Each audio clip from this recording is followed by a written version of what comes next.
kembali kepada kitab Bulughul Maram. Kita masih lagi berbicara tentang masalah haji. Usaha di muqtasid al-Imam Ibn Hajar rahimahullah ta'ala wa radhiyallahu anhu bin Abbas radhiyallahu anhu qala qala Rasulullah sallallahu alaihi wasallam la tarmul jamrata hatta taquma asy-syams rawahu al-khamsatu illa an-Nasa'i wa fihi inqita'. Wa an Aisyah Ibn Abbas radhiyallahu anhuma menceritakan bahawa Rasulullah sallallahu alaihi wasallam telah bersabda kepada kami, jangan kamu melempar jamrah sebelum matahari terbit. Hadis riwayat Hamzah selain Nasa'i, namun sanadnya munqati'. Wa an Aisyah radhiyallahu anha qalat arsala an-nabi sallallahu alaihi wasallam bi ummi Salamah laylatan nahr فرمت الجمرة قبل الفجر ثم رمت فأثارت رواه أبو داود وإسناده على شرط مسلم.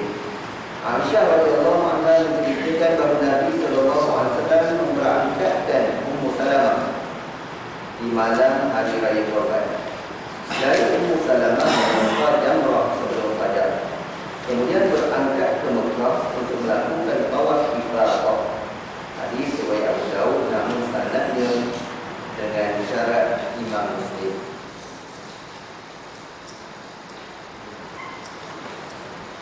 Sedikit perbincangan berkaitan dengan istilah-istilah yang digunakan oleh Imam Ibn Hajar dan tokoh-tokoh hadis yang lain. Di sini Ibn Hajar menyebut hadis Ibn Abbas yang pertama yang membacakan tadi, wa fihi inqita'. Padanya, iaitu pada hadis tersebut, pada sanad hadis tersebut ada inqita', terputus sanad. Terputus iaitu seorang perawi yang mengambil daripada perawi yang lain, hakikatnya mereka tak bertemu. Hakikatnya mereka tak bertemu, jadi berputus, terputus sanad. Macam mana kita nak mengetahui terputus sanad bagi tokoh-tokoh hadis? Di antaranya dengan ma'rifatul tawarikh, dengan mengetahui tarikh dia lahir dan tarikh dia wafat. Tarikh wafat terhubung dengan tarikh lahir anak murid. Kalau terhubung mati sebelum anak murid lahir, berarti ada inqita', terputus. Tak mungkin dia ambil kepada orang yang mati. Ya. Ambil kat tubuh, nak ambil hati, nak belajar hati dengan orang yang dah mati. Itu di antara yang dinamakan inqita'. Ini hadis Ibn Abbas yang dinyatakan oleh Ibn Hajar. Hadis ini hadis yang terputus sanad. Bila terputus sanad dinamakan hadis munqati'. Munqati' salah satu bahagian daripada bahagian hadis yang dhaif. Hadis yang dhaif, munqati'. Nah, ini pandangan daripada Imam Ibn Hajar Al-Asqalani rahimahullah ta'ala. Tapi tuan-tuan, ada pengkaji-pengkaji hadis yang lain, mereka mengatakan walaupun sanad ini sanad yang munqati', tetapi ada di sana mutaba'ah. Apa mutaba'ah? Maknanya riwayat yang lain. Ada mutaba'ah daripada perawi yang lain yang membuktikan sanad hadis ini bersambung. Bila sanad hadis ini bersambung, maka hadis ini daripada dhaif tadi boleh jadi naik kepada martabat sahih. Ini pandangan sebahagian daripada ahli hadis yang lain, terutamanya ulama-ulama dalam mazhab Hanafi, kerana mereka beramal dengan hadis ini. Jadi hadis ini walaupun Ibn Hajar mengatakan munqati', tetapi ulama-ulama yang lain, sebahagian daripada ulama yang lain ada menyatakan hadis ini adalah hadis yang sahih, tidak dhaif. Adapun hadis Aisyah radhiyallahu ta'ala anha yang diriwayatkan oleh Imam Abu Dawud rahimahullahu ta'ala, Ibn Hajar mengatakan isnaduhu ala syarti Muslim. Sanad hadis ini mengikut syarat Imam Muslim. Apa makna mengikut syarat Imam Muslim? Imam Muslim meletakkan syarat-syarat hadis sahih berbeza dengan orang lain. Imam Bukhari meletakkan syarat Imam hadis sahih berbeza dengan orang lain. Tidak. Apabila dikatakan syarat iaitu mengikut ala rijal Muslim. Perawi hadis tersebut adalah perawi yang meriwayatkan hadis-hadis dalam Sahih Muslim. Kalau dikatakan wa isnaduhu ala syartil Bukhari, maka perawi tersebut adalah perawi yang meriwayatkan hadis-hadis di dalam Sahih Bukhari. Apabila digunakan perawi daripada Imam Muslim, hadis ini adalah hadis yang sahih, seolah-olah setara dengan ataupun lebih rendah sedikit daripada Sahih Muslim. Kerana hadis yang paling tinggi yang dikatakan oleh ulama muttafaq alaihi syaikhan, hadis yang diriwayatkan oleh Bukhari dan Muslim. Yang kedua, hadis yang diriwayatkan oleh Bukhari. Yang ketiga, yang diriwayatkan oleh Muslim. Yang keempat, yang menepati syarat kedua-duanya, syarat Bukhari dan Muslim. Yang kelima, yang menepati syarat Bukhari. Yang keenam, menepati syarat Muslim. Kemudian barulah hadis-hadis yang disahihkan oleh ulama-ulama yang lain. Itu tingkatan-tingkatan hadis sahih secara umum yang dinyatakan oleh para ulama. Pandangan Ibnu Hajar mengatakan hadis ini hadis sahih, tetapi secara ringkasnya hadis ini juga ada dipertikaikan oleh ulama-ulama yang lain yang menghukumnya dhaif. Jadi kedua-dua hadis ini boleh kita katakan hadis yang sahih mengikut sebahagian ulama dan hadis yang dhaif mengikut sebahagian ulama yang lain. Apa makna hadis Ibnu Abbas? Hadis Ibnu Abbas melarang kita melontar jamrah sebelum daripada terbit matahari, iaitu sebelum habis waktu subuh. Adapun hadis Aisyah pula menyatakan para masyhur jamrah qabla al-fajr. Rasulullah SAW, Ummu Salamah melontar jamrah sebelum fajar, sebelum subuh. Subuh bila ni? Orang yang jadi umrah tentu tahu subuh raya ni. Jamrah Aqabah yang pertama ni, yang mula-mula. Jadi dua ni nampak bercanggah hadis. Hadis Ibnu Abbas kata jangan nonton lagi sehingga terbit matahari. Mana habis waktu subuh baru boleh nonton. Hadis Aisyah, kita Ummu Salamah melontar sebelum fajar. Dan Ummu Salamah ni isteri Nabi subuh. Jadi nampak macam bercanggah kedua-dua hadis tersebut. Jadi oleh kerana bercanggah, nampak macam bercanggah, para ulama membahaskan hadis ini dengan mereka menilai di sudut kesahihan hadis. Sebab itulah ulama-ulama, khususnya ulama, sebahagian daripada ulama, mereka berpandangan hadis Ibnu Abbas adalah hadis yang sahih dan hadis Aisyah adalah hadis yang sahih. Mereka mengatakan bahawa dibolehkan melontar jamrah bermula daripada malam, pertengahan malam pada hari raya. Malam hari raya tu, pertengahan malam, masuk pertengahan malam hari raya dah boleh melontar jamrah, iaitu jamrah Aqabah. Bertolak daripada Muzdalifah, melontar jamrah Aqabah di Mina.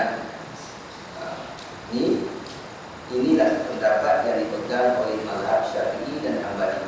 Dengan mereka mengatakan bahawa hadis Aisyah yang menceritakan tentang Ummu Salamah melontar sebelum, dengan mengatakan bahawa hadis Ibnu Abbas yang mana Nabi melarang melontar sebelum terbitnya matahari, sebelum habisnya waktu subuh, hadis tersebut hadis dhaif. Terbalik pula mazhab Hanafi dan Maliki. Mazhab Hanafi dengan Maliki, mereka beramal dengan hadis Ibnu Abbas, beramal dengan hadis Ibnu Abbas, dan mereka dengan menurut kajian mereka hadis ini adalah hadis yang sahih kerana adanya mutaba'ah sebagaimana yang kita sebut tadi. Dan begitulah juga mereka mengatakan bahawa hadis Aisyah yang mana Ummu Salamah melontar pada waktu malam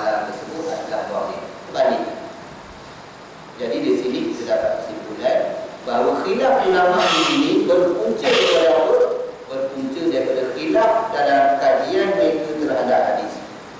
Walaupun maksud hadis begitu jelas, tetapi mereka khilaf berdasarkan kepada kajian mereka terhadap hadis. Betullah ini juga membuktikan bahawa mana-mana dakwaan yang mengatakan mazhab ulama yang muktabar ini, mereka ni mengenepikan hadis, membelakangi hadis adalah tidak betul sama sekali. Mereka mengkaji hadis bahkan sebagaimana yang saya sebut, kalau seorang mujtahid semestinya mereka menghadis tokoh hadis, tetapi tidak semestinya tokoh hadis seorang yang mujtahid yang layak berijtihad. Hadis tak menonton jamrah. Adik tahu apa benda jamrah? Nonton dia? Tahu ekor sifat aja lah. Nonton jamrah. Salah satu daripada amalan haji itu melontar jamrah. Dan jamrah tersebut, jamrah yang dimaksudkan dalam hadis ini jamrah Aqabah. Melontar jamrah Aqabah ada dua tu. Satu saja. Terus kepada jamrah Aqabah, iaitu jamrah yang ular besar tidak dilakukan lagi. Hadis yang berikutnya, wa'an Urwah bin Mudarris radhiyallahu anhu qala Rasulullah sallallahu alaihi wasallam man yashhadu salatana hadhihi yani fi Muzdalifah فوقف معنا حتى نرفع وقد وقف في عرفة قبل ذلك ليلا أو نهارا فقد تم حجه وقد صدقه رواه الخمسة وصححه الترمذي وابن خزيمة. Urwah bin Mudarris radhiyallahu anhu mengatakan bahawa Rasulullah sallallahu alaihi wasallam bersabda, barang siapa yang ikut solat ini dengan kami, yakni di Muzdalifah. Solat di sini iaitu solat subuh di Muzdalifah. Dan wukuf bersama kami lalu berangkat. Sedangkan sebelum itu dia telah wukuf di Arafah, baik di malam maupun siang harinya, bererti dia telah menyempurnakan hajinya dan menunaikan semua manasik. Hadis riwayat Khamsah dinilai sahih oleh Tirmidzi dan Ibnu Khuzaimah. Tuan-tuan, hadis ini ada sebab kenapa Nabi mengeluarkan hadis seumpama ini, kenapa Nabi mengeluarkan pernyataan seumpama ini. Ada salah seorang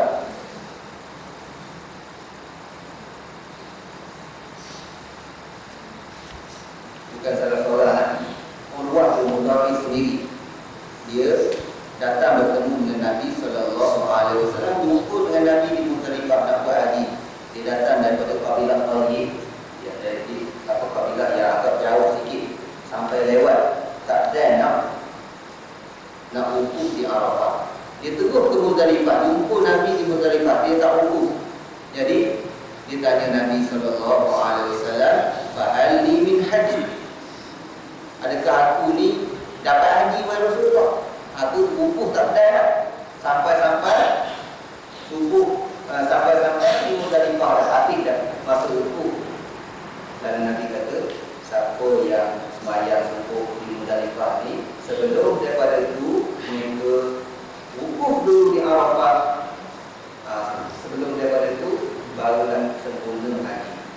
Sebab itulah tuan-tuan, ulama sepakat mengatakan bahawa Arafah merupakan rukun haji, tak boleh diganti dengan apa benda sekalipun. Rukun tak boleh ganti.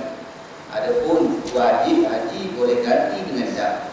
Terlepas wukuf di Arafah, terlepas segala-galanya. Sebab itulah hadis ini menunjukkan bahawa wajibnya wukuf di Arafah. Sehingga Nabi kata, siapa wukuf di Arafah, siapa berada di Muzdalifah belum dapatnya wukuf di Arafah, dah sempurna haji. Sebenarnya bukan itu saja, tapi ini di antara amalan yang besar dalam haji, iaitu Arafah, wukuf di Arafah. Sehingga Nabi sebut dalam hadis yang lain, al-hajju Arafah. Haji itu adalah Arafah. Penting tak penting wukuf di Arafah. Sebab itulah kita Bagi sekarang ni, bagi orang, bagi pesakit pun, kalau mereka mampu untuk dibawa dalam ambulans bawah, berada di Arafah walaupun seketika macam ada lalu pun tak apa dah.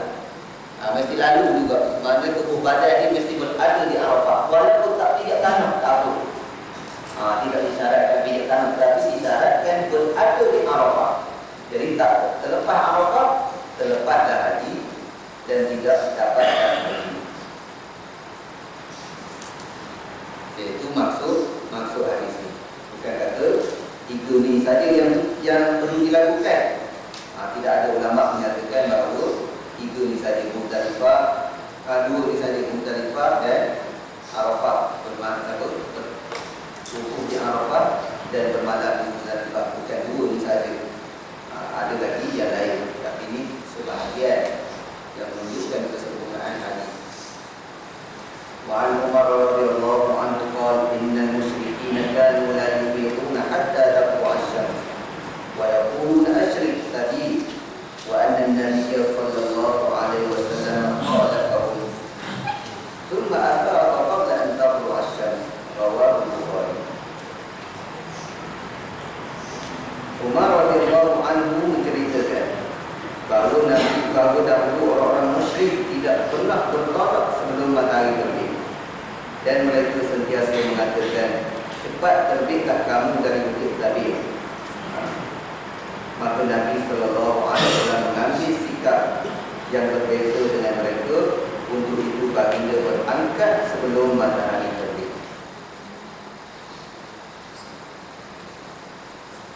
Hadis riwayat Imam Bukhari.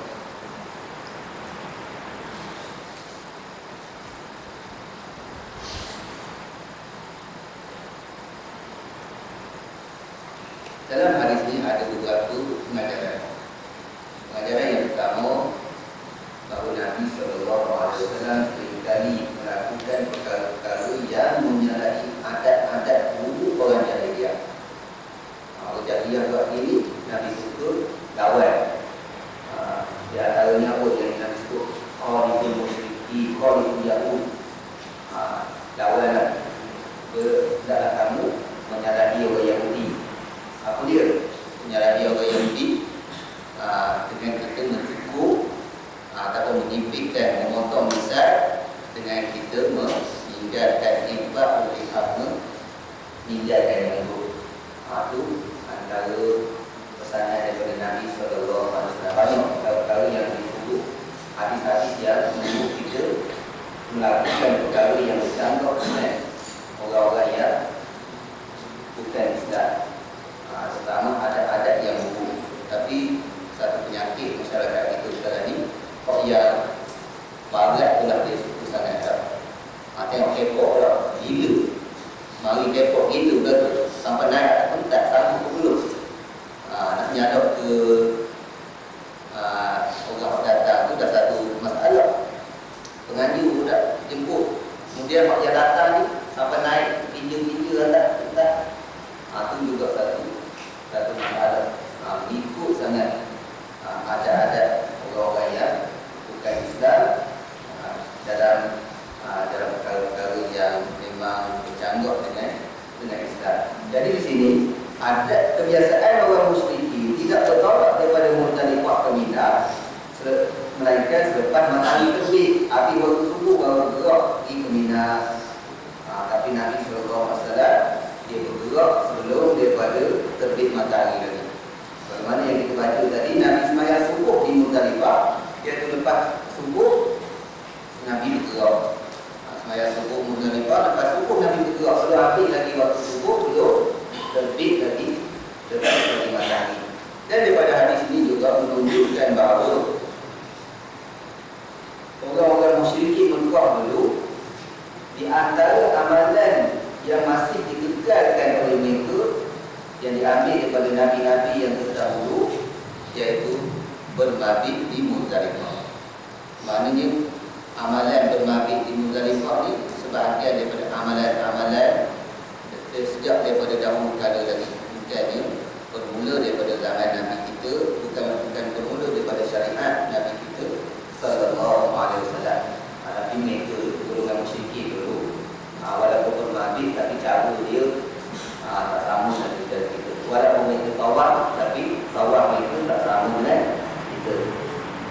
Tawaf mereka macam mana?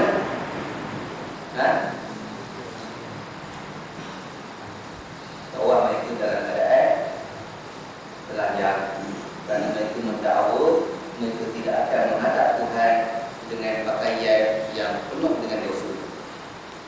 Jadi pakaian ini mungkin penuh dengan dosa, tak menghadap Tuhan, tak payah pakai pakaian.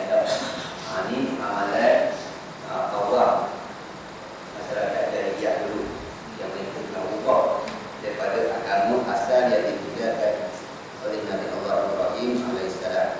Mereka tawaf dalam keadaan tak pakai pakaian. Dalam keadaan itu, wabakar salat dan bagi dan waras dia bersiu-siu bertepuk tangan. Jadi kalau bukannya dengan penuh kekosongan, dengan penuh penghayatan tidak, mereka tawaf melakukan ibadat dalam keadaan bermain-main, bergalau-galau. Itu sebahagian daripada amalan jahiliyah dulu. Hadis terusnya, wa 'an Ibn Abbas wa Usamah bin Zaid radhiyallahu anhum qala lam yazal an-nabiy sallallahu alaihi wasallam yulabbi hatta rama jamrat al-'aqabah. Rawahu Bukhari. Ibn Abbas radhiyallahu anhu dan Usamah bin Zaid radhiyallahu anhum. Ibn Abbas radhiyallahu anhu dan Usamah bin Zaid radhiyallahu anhum keduanya telah menceritakan bahawa Nabi sallallahu alaihi wasallam tidak berhenti mengucap talbiyah sampai melempar jamrat Aqabah.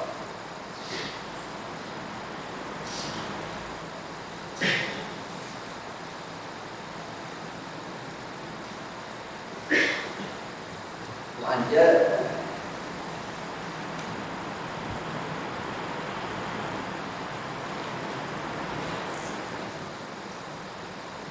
وعن عبد الله بن مسعود رضي الله عنه أنه جعل البيت عن يساره ومنى عن يمينه ورمى الجمرة ب7 حصيات وقال هذا مقام الذي أنزلت عليه سورة البقرة متفق عليه.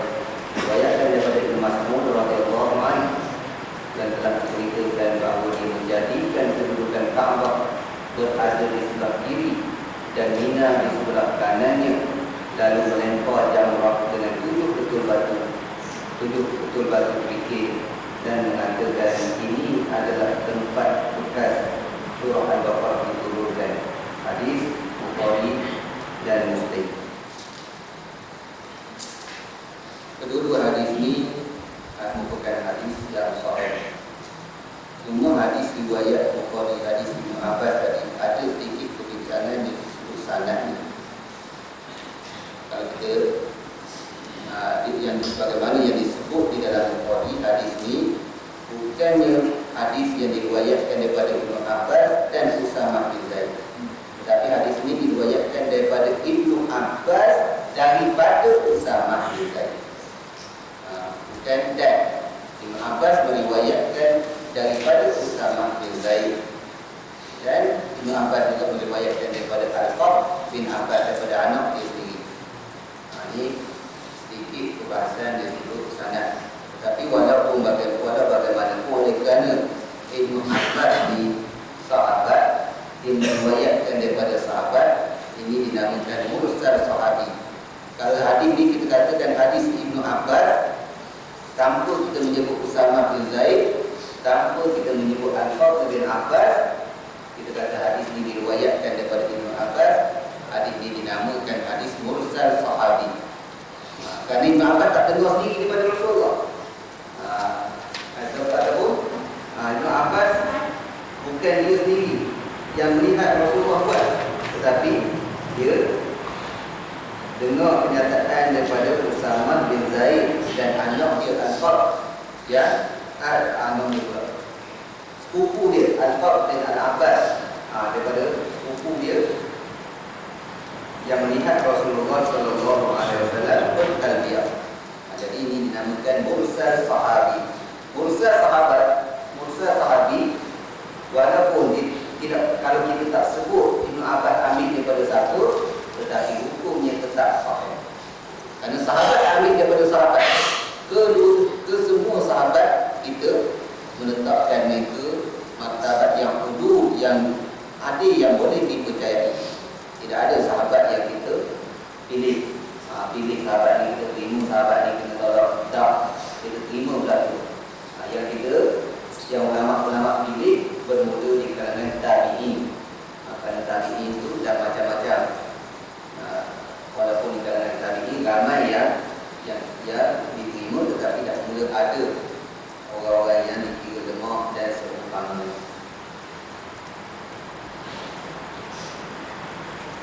Jadi hadis Ibnu Abbas menunjukkan kepada kita disunatkan bertalbiyah, sehingga berakhirnya talbiyah ini ketika melontar jamrah. Melontar jamrah habislah talbiyah. Jangan lepas melontar jamrah Aqabah kita labbaik Allahumma labbaik. Nak zikir dia lain pula. Nak zikir ni sebab tu tuan-tuan kena tempat juga. Tak kena tempat, tak salah, tak dosa, tapi tak kena lah. Macam kita dah biasa hari raya lah. Hari raya kita bertakbir, tak ikut waktu lah. Ikut dah sekali, dah habis dah takbir mutlak, muqayyad dah habis dah. Kita habis raya puasa.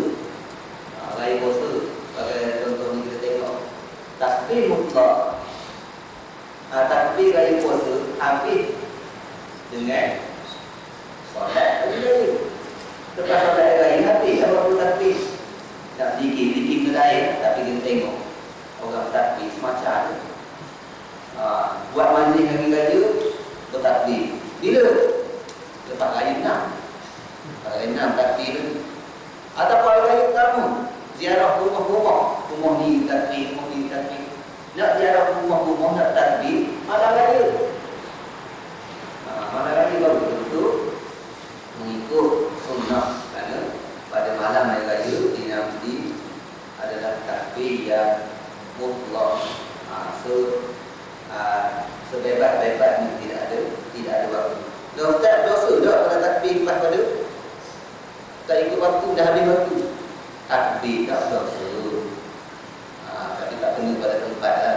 Bila tak kena pada tempat tu, lebih baik kita buat amalan-amalan yang lain. Itulah juga talbiyah ni berakhir dengan kita melontar jamrah. Kalaulah ini bagi haji, kalaulah umrah berakhir apabila kita mula tawaf. Kita niat, lepas tu nak tawaf, sebelum sampai ke tempat tawaf tu talbiyah. Jangan duduk tawaf lagi, labbaik Allah lagi. Dah tawaf, habislah waktu untuk kita bertalbiyah. Ini hadis Ibnu Abbas. Hadis Abdullah bin Mas'ud menceritakan bahawa kaifiyat yang dilakukan oleh Ibnu Mas'ud ketika melontar jamrah, iaitu beliau menghadap ke tempat jamrah, menghadap jamrah Aqabah. Dia menghadap, bila dia menghadap jamrah, jadi blok kanan dia Mina, blok kiri dia adalah Baitillah. Bila dia betul-betul menghadap jamrah. Tapi ulama menyatakan itu tidaklah merupakan suatu kewajipan. Tapi kalau kita buat macam Ibnu Mas'ud, kita menghadap betul. Kita sekarang ni, kita tak menghadap. Kalau nak kita melontar daripada tingkat atas, daripada atas lontar tubuh, jamrah bawah. Kita melontar daripada atas. Sebab tu ulama menyatakan bahawa kita dibolehkan melontar jamrah dalam keadaan apa sekalipun. Nak berdepan, nak mengiring, nak belakang. Jadi ahli melontar tubuh lah. Ahli melontar tubuh. Dia pakar, tahu batu besar ni berapa jarak dengan kuatan dia. Lontar daripada belakang. Yakin boleh masuk? Daripada belakang, daripada tepi. Nak pusing ke mana pun, yang penting yakin boleh masuk. Ustaz, kalau yakin dah masuk, tengok. Kita tengok baca betul lah. Tapi buku-buku ni yang kita tengok batu orang lain. Hakikat sebenarnya batu orang lain, batu kita betul. Allah Ta'ala tak tanya yang sebenarnya. Memadai bila kita yakin batu kita masuk, dah dikira sah dalam tarian tersebut. Dalam tarian jamrah, kira lah kita nak mesti macam mana sekalipun, itu tidak menjadi suatu kewajiban.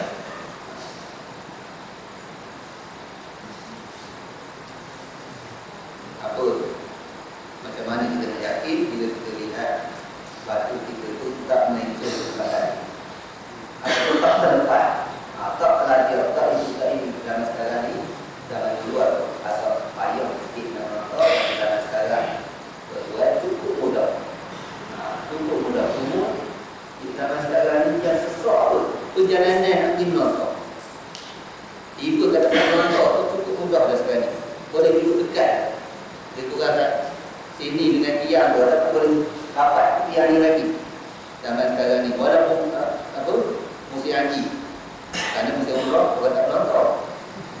Jangan musim umrah nak melontar jamrah juga. Haji tak boleh kita dekat, kerana dah ada 5 tingkat dekat jamrah. Bila penuh tingkat tamu, turun tingkat turun. Dia tutup, dibuka tingkat ni pula. Tutup, buka tingkat ni pula. Dia gili-gili kan supaya tidak jadi terlalu sesak. Cuma jalan nak pergi tu satu, tiba sana dia pecah 5. Jalan nak pergi dan jalan nak balik itu yang agak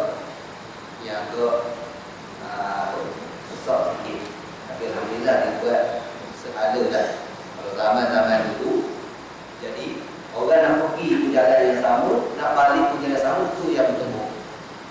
Dalam keadaan waktu itu jamrah pun baru 2 tingkat, itu bertemu. Sebab itulah bila musim haji yang paling orang takut melontar jamrah, dan di situlah banyak berlakunya tragedi. Dan alhamdulillah bila dah dibuat pembinaan yang baru ni, mudah-mudahan kita aku sesak waktu nak pergi, sesak waktu nak balik. Sekarang ni tuan-tuan, kalau dulu perjalanan lebih kurang 4 km lebih bagi jemaah yang ikut muassasah, tapi jemaah yang ikut package dia lebih dekat, kurang daripada 2 km. Tapi sekarang ni jemaah pergi package pun 4 km lebih juga. Kalau setakat package 20,000, 25,000, 4 km lebih. Kalau package 60,000, 80,000, Allah alam. Saya tak tahu. Tapi kalau package yang sekali ganda harga daripada muassasah, jarak daripada kemah di Mina nak pergi ke melontar tu agak jauh, dan hampir sama dengan orang yang pergi dengan muassasah. Wa an Jabir radhiyallahu anhu qala rama Rasulullah sallallahu alaihi wasallam al-jamrata yawm an-nahri duha. Wa amma ba'da dhalika fa idza zalat asy-syams. Ditulis itu zalat, yang betulnya zalat. Kita tak tulis zalat. Zalat. Dan zalat lam. Lam betul. Ada kita tulis zalat.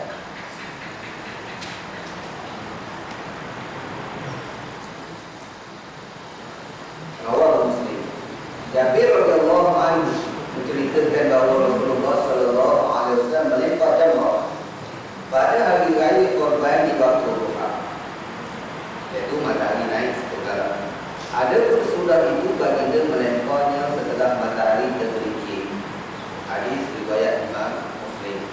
Hadis ini sahih.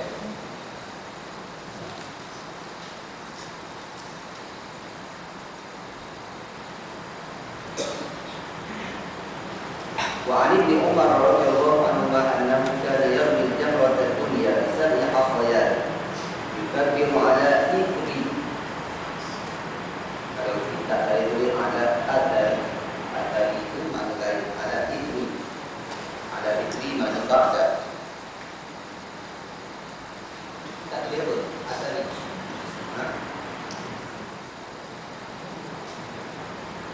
Ada kita tulis ala ithri.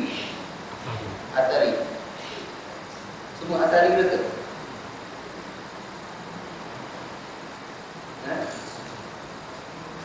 Tak ada isteri, orang berseorang.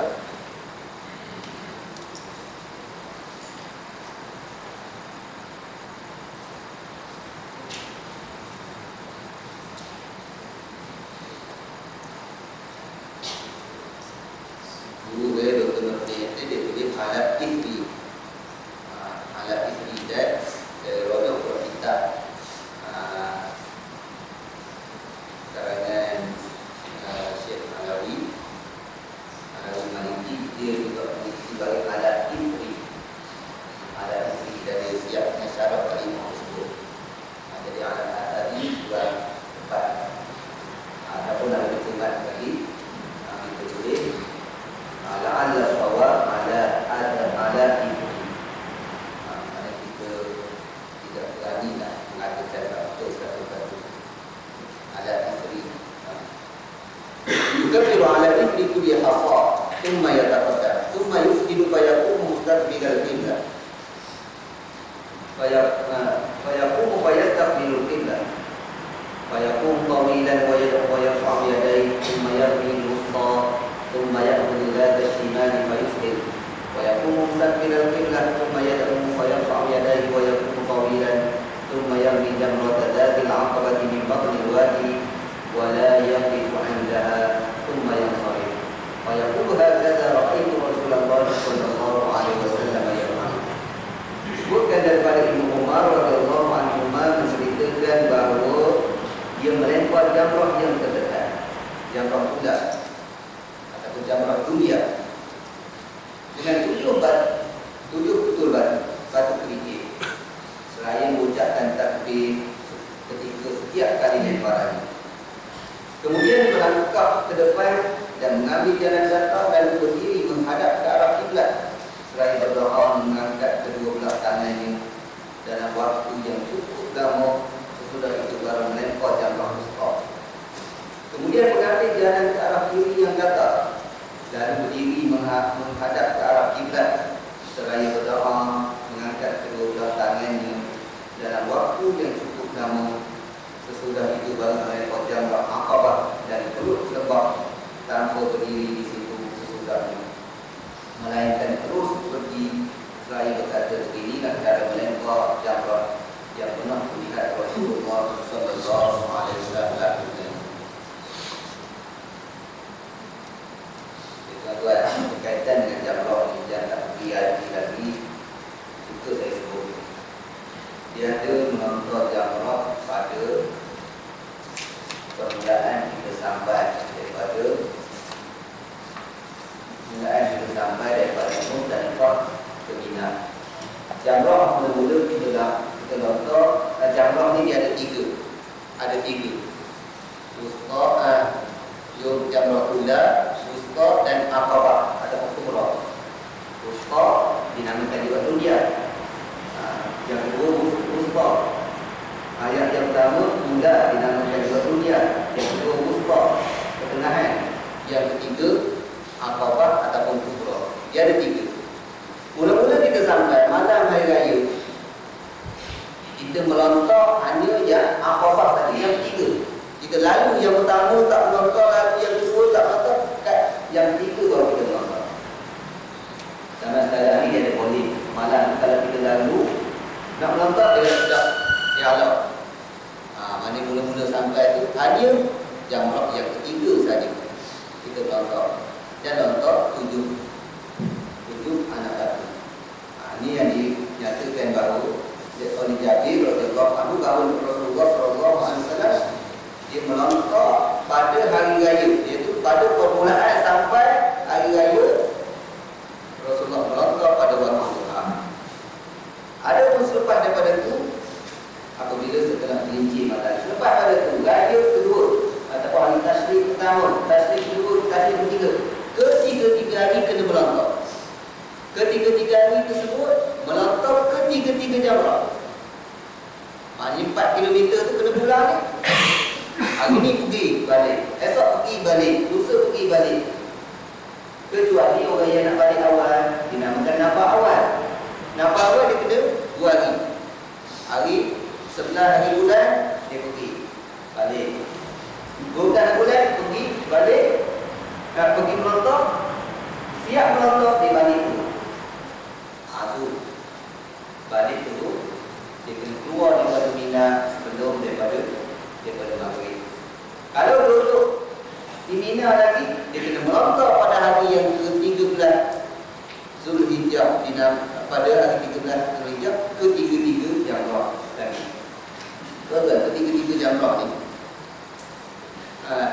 yang disebut oleh Jabir bahawa yang pertama pada hari raya bermula bila? Nabi pada waktu duha, Nabi melontok pada waktu duha pada hari raya. Ketiga-tiga hari selepas pada itu Nabi melontok selepas gelincir matahari, selepas subuh. Jadi di sini para ulama menyatakan tentang membicarakan tentang waktu melontok. Waktu melontok.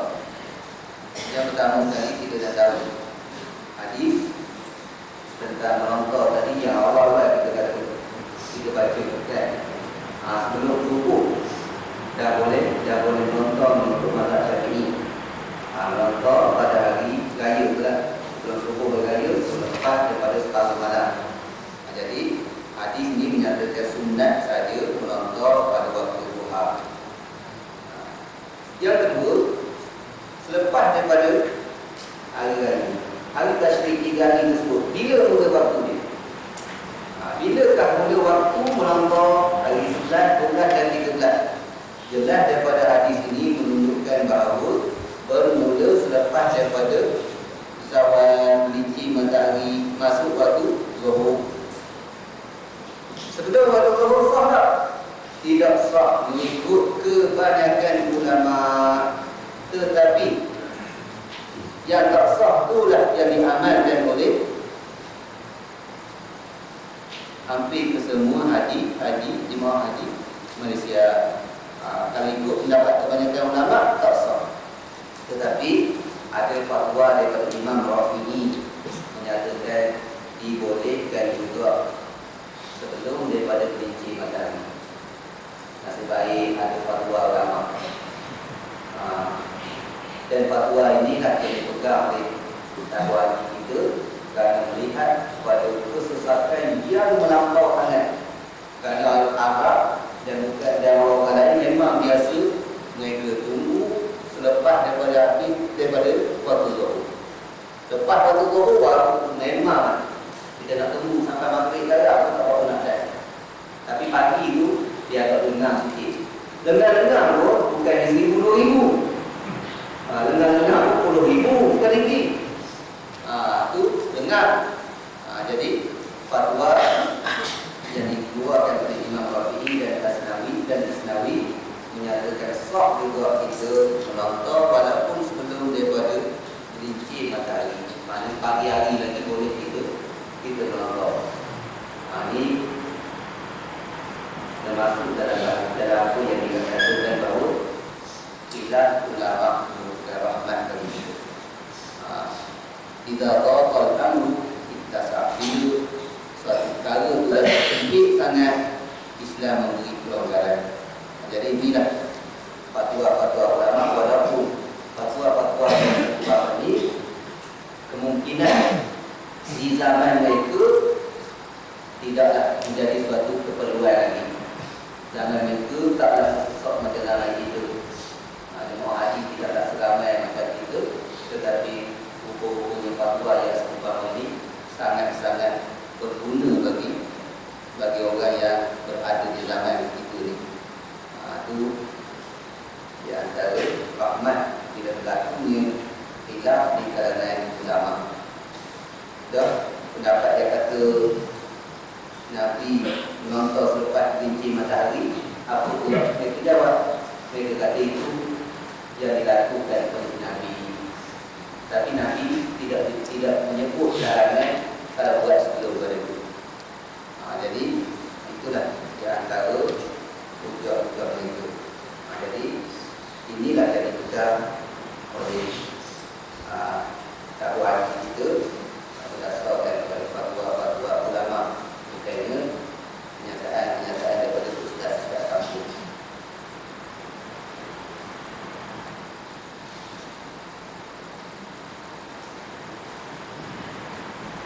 Kemudian hadis Ibnu Umar menceritakan tentang melontar pada 9, 12 dan 13. Dia melontar itu 3 jamrah sebagaimana yang saya sebut tadi. Dan setiap lontaran disunatkan kita takbir Allahu Akbar kita melontar. Dan habis kita melontar jamrah yang pertama dan kedua disunatkan kita menghadap kiblat dan berdoa. Jamrah pertama selesai melontar 7 biji, pergi kita menghadap kiblat, kita berdoa. Habis yang kedua menghadap kiblat dan berdoa. Habis yang ketiga tak ada. Habis yang ketiga balik. Tidak disunatkan lagi kita berdoa pada doa. Dan doa yang disebut dalam hadis ini, keadaan berdoa, keadaan Nabi berdoa, iaitu Nabi berdoa dengan doa yang agak panjang. Fayaqumu tawilan wa yad'u wa yarfa'u yadayhi. Nabi Ibnu Umar berdiri panjang, berdiri lama dan dia berdoa dan mengangkat tangan dia. Lama di sini. Lama mana?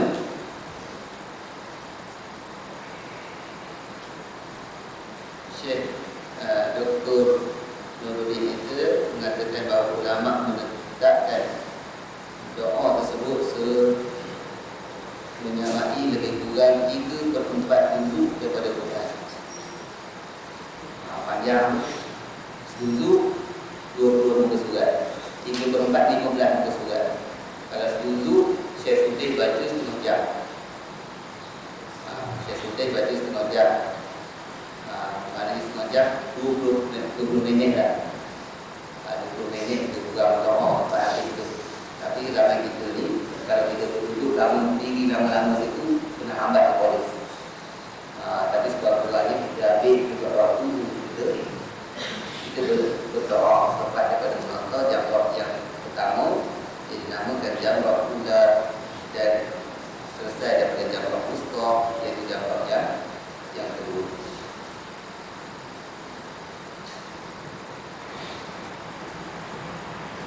Kemudian kaitan dengan hadis Ibnu Umar juga menceritakan bahawa keadaan jamrah ketiga jamrah tangan dulu, macam mana jalan dia.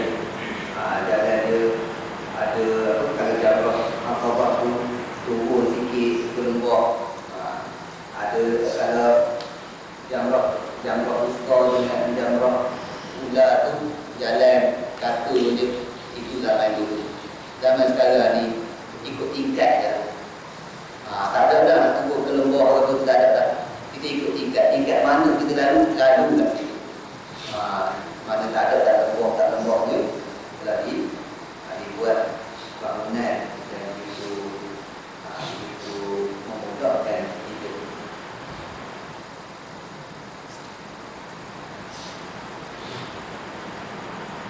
Saya rasa kita berhenti sekarang ini. InsyaAllah sekali lagi kita akan habiskan bahan.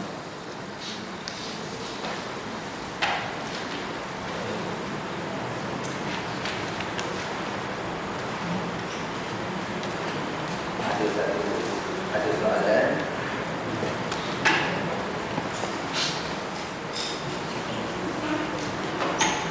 Soalan yang banyak juga orang tanya. Ada hadis khusus tentang kelebihan merayakan Maulid Rasul sallallahu alaihi wasallam. Ini dalam saksian dan merayakan Maulid Rasul ada banyak perbahasan dalam ulama. Tetapi ulama-ulama yang mutabak tidak ada menyatakan dalam perbahasan itu menyatakan daripada mana hadis tentang kelebihan, hadis yang khusus tentang kelebihan yang menyambut Maulid Rasul. Jadi apabila adanya dakwaan ataupun kita jumpa dalam WhatsApp tentang kelebihan Maulid Rasul, kelebihan menyambut Maulid Rasul dalam bentuk hadis, maka kita dapat pastikan bahawa itu adalah hadis yang palsu. Hadis yang palsu.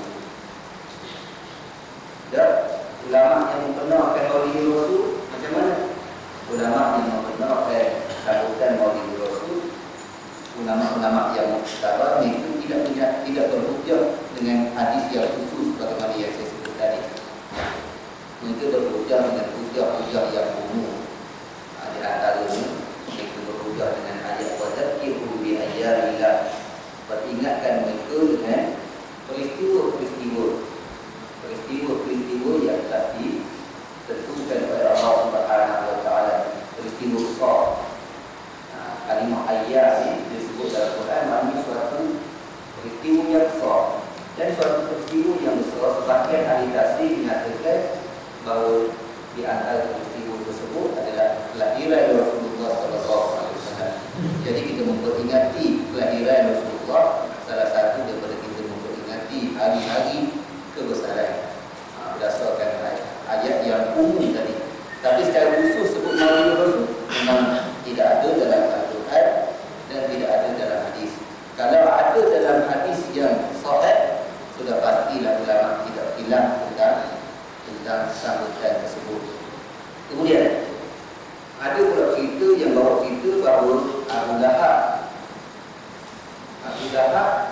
dia diringankan azab oleh Allah Subhanahu wa taala setiap hari Isnin kerana Abu Lahab ini meraihkan kelahiran Nabi sallallahu alaihi wasallam. Apakah benar cerita ini? Ada kata bukti di antara hujah yang mengatakan bahawa kita boleh buat Maulid Rasul bahawa Abu Lahab diringankan azab. Ini banyak nak kita dengar daripada sebahagian daripada ustaz-ustaz di cerita tentang Maulid Rasul bahawa Abu Lahab diringankan azab. Dalam masalah ini ulama-ulama bahas. Rupa-rupanya mereka lupa satu kenyataan daripada seorang tokoh. Kalau tak silap saya, Imam Ibnu Jazari menyatakan bahawa ada orang bermimpi bahawa Abu Lahab diringankan azab pada setiap hari Isnin kerana meraihkan kelahiran Rasul. Jadi kenyataan daripada Imam Ibnu Jazari ini, kalau tak silap saya, yang saya lama membaca, ulama bahas pula.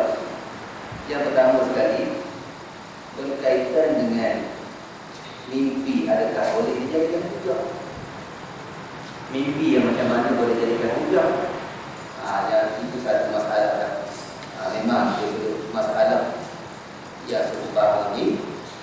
Kita nak jadikan hujah mimpi yang mengatakan Abu Lahab diringankan azab, sedangkan Allah Ta'ala sebut dalam Al-Quran sayasla naran dzata lahab dapat tiada ilahi wa tabba ma'ada'u wa man kasab sayasla naran dzata lahab, dia akan dibakar dengan api yang marak menyala.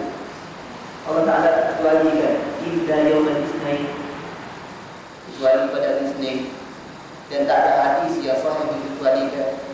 Bila sebut bab neraka dari syurga ni mesti ada nas. Dia bukan masalah ijtihad bab syurga neraka. Bukannya masalah ijtihad. Jadi cerita tersebut walaupun dimungkinkan, saya tak pastilah ulama menyandarkan kepada Ibnu Jazari dalam kitab mana, saya tak pastilah nukilai tersebut betul atau tidak, tapi nukilai tersebut tidak boleh dijadikan hujah sebagai hujah, kerana ayat Quran lebih jelas lagi menyatakan bahawa Abu Lahab dibakar dalam neraka. Disebut dibakar dalam neraka dan tidak ada misalnya nas yang mengecualikan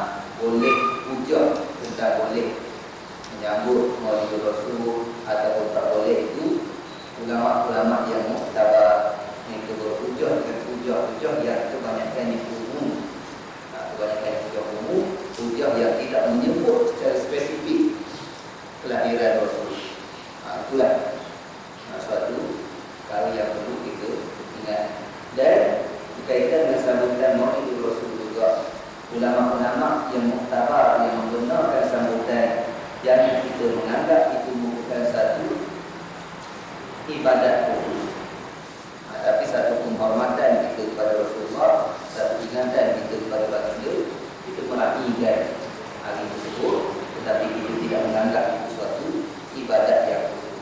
Itu jangan sampai kita menganggap satu ibadat atau buat salah. Ada yang penting kita mengikut juga langkah Rasulullah sallallahu alaihi wasallam. Memang tidak dinafikan ramai juga ulama-ulama yang muktabar, mereka berpendapat, saya sebut tadi ramai ulama yang muktabar berpendapat boleh mengayakan ataupun menyambut Maulid Rasul. Ada juga ulama yang muktabar juga yang mereka berpendapat yang tidak bersetuju merayakan buat perayaan Maulid Rasul secara khusus, tetapi dengan bersandarkan bahawa kalau sekali lebih baik, nescaya sahabat Nabi lebih mengetahui kebaikan berbanding dengan kita. Mereka lebih menghormati Nabi lebih daripada kita. Mereka lebih mencintai Nabi lebih daripada kita, tapi mereka tak buat sambutan besar-besaran macam itu. Itu di antara hujah mereka. Tapi tidak sepatutnya orang yang tak setuju menyambutkan sambutan Maulid Rasul atau berharapkan Maulid Rasul dengan tayang besar. Ini adalah masalah juga. Itu boleh terima pendapat-pendapat yang kata yang tak setuju dengan sambutan Maulid Rasul. Hujah mereka tidak kuat. Hujah mereka kuat, kita tak nafikan. Dan itulah amalan salafus soleh, golongan-golongan yang awal dulu. Tetapi dakwaan yang mengatakan macam tayang besar, menyambutkan dengan perayaan agama-agama yang lain, itu adalah dakwaan yang bagi saya keterlaluan. Tak tahu dalam tuan-tuan setuju. Bagi saya keterlaluan. Saya baca juga pernyataan ulama-ulama dalam kedua-dua belah pihak, dan itulah kesimpulan saya. Bahkan tak kurang juga ulama yang mengarang tak khusus berkaitan dengan dibolehkan sambutan Maulid Rasul, dan tak pula juga yang mengarang tak khusus tentang tak boleh disambut Maulid Rasul. Kita khusus batu. Jadi terpulalah kepada kita, kalau kita nak buat, kita anggap itu satu ingatan itu, cara kita nak memperingati baginda sallallahu alaihi wasallam. Kalau kita tak nak buat, kita anggap kita ni benar-benar nak ikut apa yang dilakukan oleh sahabat-sahabat dulu. Mereka tidak buat majlis khusus tentang Maulid Rasul. Tak buat, kita fikir macam tu. Kalau kita nak buat pun, kita fikir bagaimana yang saya sebut tadi. Jangan kita, bila tak nak buat, orang yang buat kita tuduh dengan tuduhan yang bermacam-macam. Jangan buat itu. Bila kita buat, kita tuduh orang yang tak buat tak pintu Rasul dan macam-macam. Itulah sedikit apa yang saya pegang, dan saya rasa itulah satu pandangan yang boleh kita yang boleh menyelesaikan masalah. Kalau nak balok sampai kiamat tak habis. Kerana masalah ini memang masalah khilaf di kalangan ulama. Kita nak buat amal pun masalah. Tapi tuan-tuan, kalau kita nak sambung, mestilah jangan untuk campur adukkan dengan sekali-kali maksiat. Itu satu perbuatan. Jadi insyaAllah supaya kita dapat mengambilkan bab haji dalam kitab Bulughul Maram ini. Habis haji ada satu bab lagi.